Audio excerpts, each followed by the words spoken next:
Vamos à resposta? Resposta correta, alternativa C. As instituições escolares deveriam ser atualizadas de acordo com a nova realidade social. Por quê? Porque se a realidade está exigindo mais cultura letrada, temos que pensar mais a sério sobre esta cultura letrada. O que significou o movimento da Escola Nova no Brasil? Nós tivemos aí o Manifesto dos Pioneiros da Educação Nova, que foi um marco na história da educação. Lançado em março de 1932 e redigido por Fernando de Azevedo, o manifesto foi assinado por 26 intelectuais brasileiros dedicados à educação. Seus organizadores consideravam a educação como o maior e mais grave problema nacional, sendo que sua inadequação era responsável por todos os outros problemas brasileiros. Não podemos esquecer que o grande lema da nossa bandeira republicana era justamente ordem e progresso.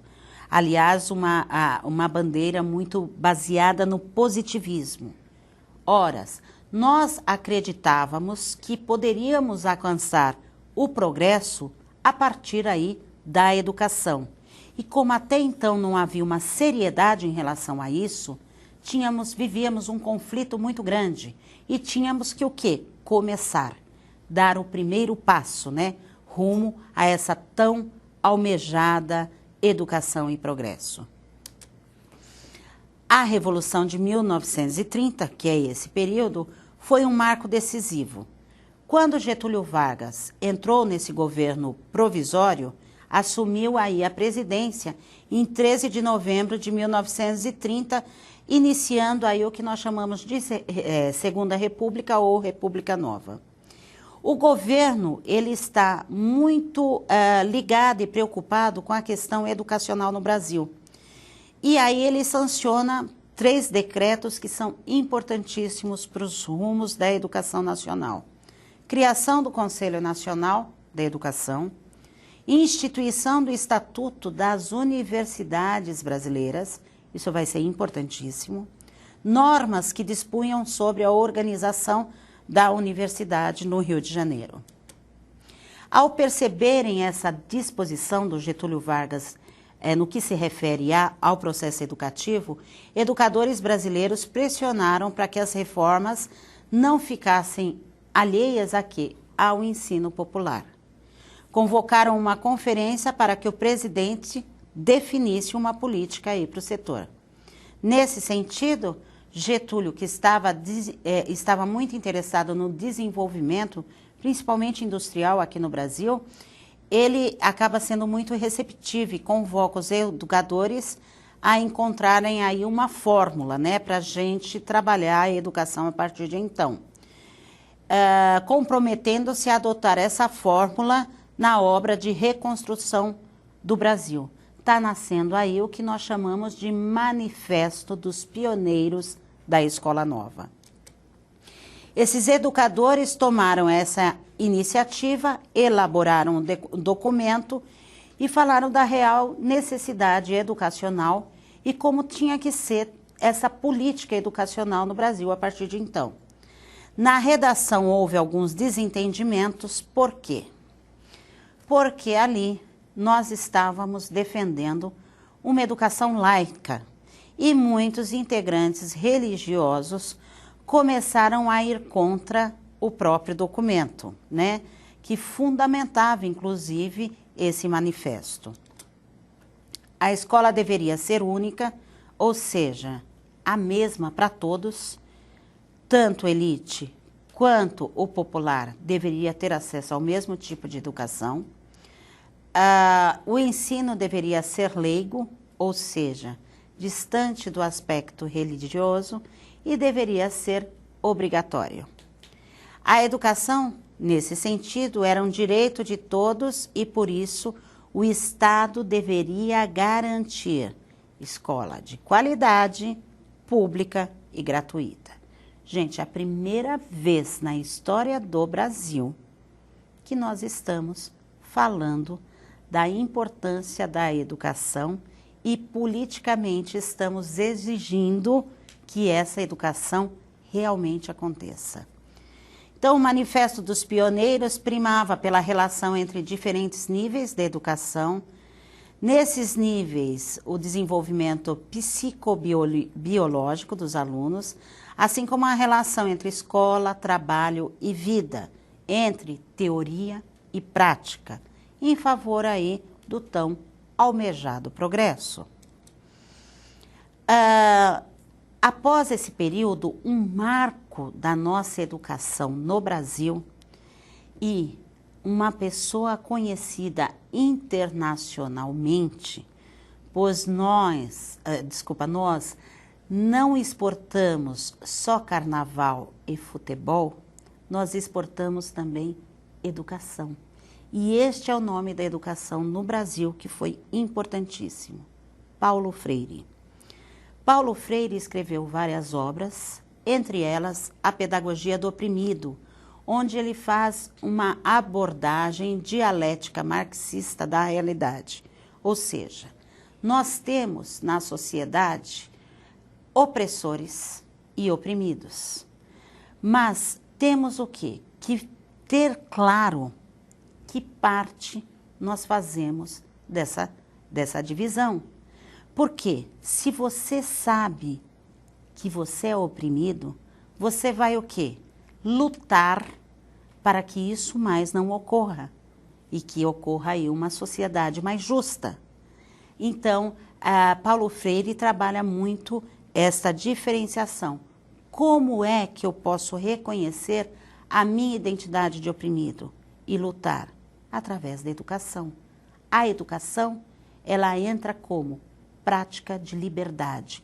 Liberdade de pensar, liberdade de agir e poder transformar a realidade.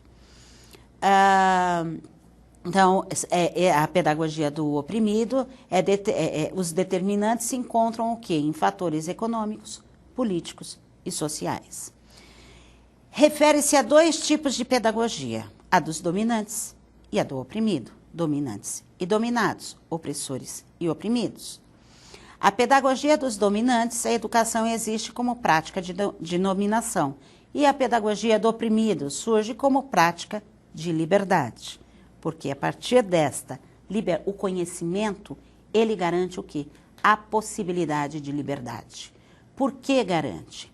Hoje, mais do que nunca, o mercado de trabalho exige cada vez mais a alfabetização. Se você não é alfabetizado, o que acontece? Você não pode competir com outro que é alfabetizado. Ou seja, você não tem liberdade, inclusive, de optar por um trabalho dentro desta realidade capitalista. Olha como a educação pode propiciar, inclusive, a liberdade de escolha, né? Isso é muito importante. Como se baseia aí essa pedagogia dominante? É o que ele chama de concepção bancária da educação. A relação professor-aluno, então, aí no caso, é o quê? Vertical, de cima para baixo. E é amparada no autoritarismo, ou seja, o professor sabe, conhece, o professor fala, você não critica, você assimila aquilo e guarda e não questiona. Essa é a concepção bancária. Você fala, ou seja, o professor fala o conteúdo, trabalha o conteúdo, você memoriza. Como se eu estivesse depositando dinheiro no banco. Vou fazendo depósito. Chega uma hora que eu preciso o quê? Sacar. Este é o momento, no caso da educação, que é o quê? A prova. Então, você coloca conteúdo e depois você saca no momento da prova. O professor deposita o saber e saca por meio do exame. Por que a concepção bancária de educação é uma pedagogia dos dominantes? Porque esse tipo de educação mantém a ingenuidade do oprimido e o acomoda em seu mundo de opressão. Como assim? mantém o quê? A ingenuidade de que eu estou fazendo parte do processo. E não estou muitas vezes. Por quê? Porque, querendo ou não, eu não vou ter acesso a todo o conhecimento e não vou me ver defendendo o meu próprio grupo. Ou seja, não tenho conscientização do que eu defendo. A pedagogia para a liberdade, educação problematizadora. O que significa isso? Ocorre numa relação horizontal, em que educador e educando estabelecem constante diálogo, buscando transformar a realidade. Ou seja, o professor leva em consideração o conhecimento que o aluno já traz de seu meio, de sua casa. Então, essa educação tem que estar alicerçada na constatação de que ninguém educa ninguém e tampouco educa a si próprio. As pessoas educam-se em comunhão, mediadas pelo mundo. Ou seja, nós estamos o tempo todo aprendendo um com o outro. A educação problematizadora ou educação para a liberdade, em um sentido amplo e libertador, significa recusar essa concepção bancária que concebe as pessoas na condição de recipiente passivo de informação, que não necessita aí, né, ser conscientizada, ou conscientizada para ser receptora apenas, adestrado, né? A educação problematizadora, nesse sentido, ela propõe o quê? Fazer com que o aluno perceba que o mundo pode ser lido de uma outra forma. A intenção desse tipo de educação é mostrar que todos somos parte do processo de mudança e que devemos olhar o conhecimento produzido nas universidades e a realidade à nossa volta, de forma crítica. Ou seja, buscamos, antes de mais nada, a autonomia do sujeito, a crítica, ele responder por ele mesmo. Para Paulo Freire, a educação deve ser uma educação para a libertação. Portanto, deve privilegiar o exercício da compreensão crítica da realidade e possibilitar não só a leitura da palavra, a leitura do texto, mas também a leitura do contexto, a leitura do mundo. Agora, uma interatividade.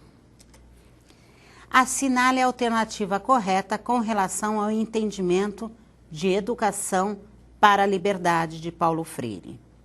A. É um tipo de educação ideal que existe apenas no campo das ideias. B.